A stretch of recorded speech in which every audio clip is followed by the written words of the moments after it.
The key to this case is in the details. So here's the timeline. Last Thursday, 5:45 p.m., Jennifer leaves her house to run errands. She makes it to the bank by about 6, takes out less than $100.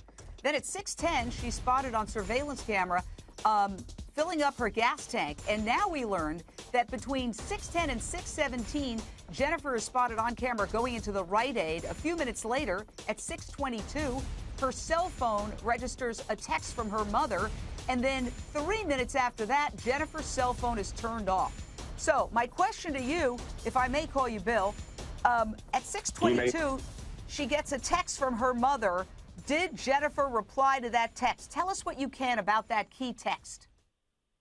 Well, I'll go back in the timeline for just a second. First stop was the ATM. Second stop was the Rite Aid. And the third stop was the gas station. That was the final one.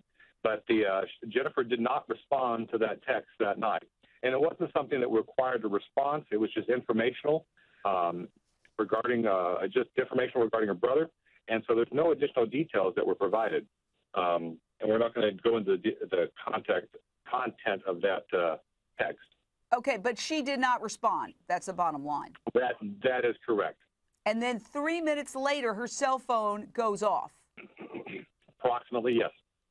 Now, sir, I understand that you, many years ago, were a criminal investigator in the military who even worked on some homicide cases. So obviously your expertise is crucial here. Here's my question. And I say this not to in any way, draw any conclusions, but this occurred to me, so I want to ask you, in the spirit of trying to solve this case, it seemed like her errands weren't crucial. Like, she goes out to run errands, but then she gets less than $100, pays for the sleeping pills and the trail mix in cash, but then uses a credit card to not fill up her empty tank, but to top it off, in essence.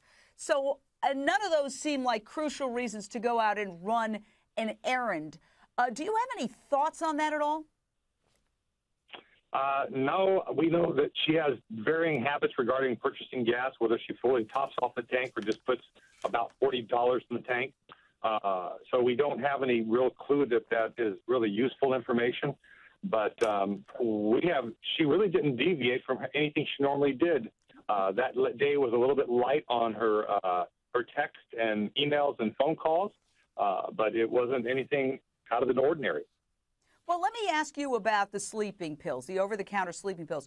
Were you aware that she was taking over-the-counter sleeping pills? Was her husband aware of that prior to the police releasing that?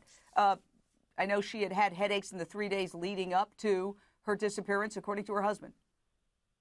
That's correct. The headaches are well known right now.